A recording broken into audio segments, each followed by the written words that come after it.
बहू अब तुम शादीशुदा हो, हॉस्टल में रहने वाली लड़की नहीं।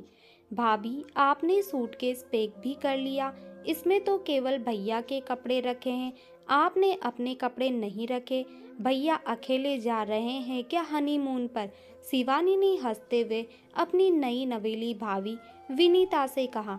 दीदी, मम्मी ने मेरा सूटकेस पहले ही पैक कर दिया था, जिससे मुझे इस समय पैकिंग में ज़्यादा समय ना लगे। विनीता ने धीरे से कहा। अरे वाह, समदन जी तो बहुत स्मार्ट निकली। हमें भी तो दिखाओ जरा अपना सूटकेस, क्या क्या रखा है तुम्हारी मम्मी ने? कमरे में आते हुए अर्चना जी बोली। विनीता कुछ कह थी, इससे पहले ही अर्चना जी और शिवानी ने उसका सूटकेस उठाया और उसे खोलकर बैठ गई। एक एक करके उसका सारा सामान बाहर निकाल दिया। बहू, अब तुम शादीशुदा हो, हॉस्टल में रहने वाली लड़की नहीं। अपनी पैकिंग यही सोचकर करनी चाहिए थी। समदन जी को भी अक्ल नहीं कि बेटी की पैकिंग करते समय उसके शादीशुदा होने का ख्याल रखना चाहिए था। मम्मी जी, लेकिन इस सूटकेस में क्या कमी है? विनीता ने विनम्र भाव से पूछा। इतना तो उसे समझ आ गया था कि सही मायने में वह ससुराल में ही है, जहाँ बात बात में सास ननद बहू की कमी निकालने को तैयार रहती है और साथ ही उसके मायके वालों को भी नीचा दिखाया जाता है। अब यह भी हम ही बताएं। देखो, इस सूटकेस में एक भी साड़ी और सूट नहीं है, केवल जींस और टॉप ही रखे हैं। और यह कैमरा, इसकी क्या जरूरत है? अब तुम शादीशुदा हो, बार बार यह याद थोड़ी ना दिलाऊंगी। यह हैट और गूगल और जूते शादीशुदा औरतों पर अच्छे नहीं लगते। बहुत हो गया हॉस्टल के हिसाब से रहना, अब घर के हिसाब से रहना सीख लो। और यह सब क्या है? तुम्हारा सूटकेस अलग और समीर का सूटकेस अलग क्यों पैक करना? इतने सारे कपड़े ले जाने की क्या जरूरत है? कहीं खो गए तो एक ही सूटकेस में दोनों के कपड़े रख लो। अर्चना जी मुंह बनाकर बोलती रही। मम्मी, यह तो मुझे बहुत अच्छे लग रहे हैं, क्या मैं ले लूं? विनीता के दो टॉप उठाकर शिवानी बोली। हाँ हाँ, क्यों नहीं।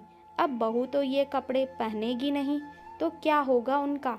तुझे जो पसंद आए वह ले ले। अर्चना जी खुश होते हुए बोली। माफ़ कीजिएगा मम्मी जी। विनीता ने शिवानी के हाथ से दोनों टॉप ले लिए। यह कपड़े मैंने समीर की पसंद पूछकर स्पेशल हनीमून के लिए खरीदे हैं। मैं अपने कपड़े किसी को नहीं दे सकती। रही बात मुझे वहाँ कैसे कपड़े ले जाने चाहिए, तो मैं वहाँ किसी ससुराल में नहीं जा रही, अपने पति के साथ घूमने जा रही हूँ, जहाँ हमें एक दूसरे को समझना है, जिसके लिए हम दोनों जितना कंफर्टेबल रहें उतना अच्छा है। अब मैं वहाँ अपनी साड़ी संभालूंगी या अपने पति के साथ अपनी ज़िंदगी की नई शुरुआत की बात करूंगी।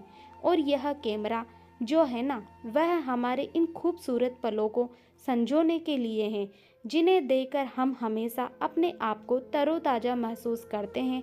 वह यादें कुछ हमारे अंतरंग पलों की भी हो सकती है। और यह गूगल और हेड खूबसूरती के साथ साथ हमें धूप से भी बचाते हैं। ऐसे ही नहीं मेरी त्वचा इतनी ग्लो करती है। और मम्मी जी, आप मुझे तो कह रही है कि शादीशुदा औरत यह जींस टॉप नहीं पहनती, तो दीदी भी तो शादीशुदा है, वह यह सब कैसे पहन सकती है? क्या वह सासू माँ से छिपकर चोरी छुपे ये सब काम करती है? क्या जब वह अपने हनीमून पर गई थी तो केवल साड़ी और सूट ले गई थी? और मम्मी जी, आप सबको तो पता ही है कि मैं हॉस्टल में रह चुकी हूँ, तो मुझे पता है कि मुझे अपनी पैकिंग कैसे करनी है। एक या दो कितने सूटकेस ले जाने हैं? हॉस्टल में तो मेरे कोई कपड़े खोए नहीं। मैं भी आज के ज़माने की स्मार्ट लड़की हूँ, सही गलत सब समझती हूँ। हाँ, आपको एक बात और बता दूँ कि यह सूटकेस मेरी मम्मी ने नहीं, मैंने खुद ने पैक किया था। हाँ, मेरी मम्मी ने मुझे आइडिया ज़रूर दिया था कि हनीमून पर ले जाने वाला सामान पहले ही अलग रख ले, जिससे वह सामान ढूंढने में कोई परेशानी ना हो। मैं अपना सामान अपने आप मैनेज कर सकती हूँ। बहुत देर से चुपचाप सास ननद की बात सुनती विनीता और ज़्यादा ना सुन सकी और उसने अपनी सास को अपने मन की बात कह दी। विनीता की बात सुनकर अर्चना जी और शिवानी का मुंह उतर गया, लेकिन उन्हें समझ आ गया था कि वह बहू पर रोप चलाने के उनके कोई बहाने नहीं चलेंगे, क्योंकि आजकल की लड़कियां समझदार हैं। जैसे ननद को खुली छूट मिली वैसी ही उन्हें भी चाहिए। अपने घर के रिवाज के नाम पर बहानेबाजी करने से कुछ भी हासिल नहीं होगा। हाँ, बहू की नज़रों में खुद को गिरा जरूर लेंगे। इससे अच्छा है बहू को भी इंसान समझा जाए, जिससे उनके मन में हमारे लिए सम्मान बना रहे। उम्मीद करती हूँ कि यह छोटा सा वीडियो आपको पसंद आया होगा। इस वीडियो पर आपकी क्या राय है, हमें कमेंट बॉक्स के अंदर कमेंट करके ज़रूर बताइए। वीडियो पसंद आया तो वीडियो को लाइक, शेयर और चैनल को सब्सक्राइब जरूर कीजिए। वीडियो देखने के लिए आपका बहुत बहुत धन्यवाद।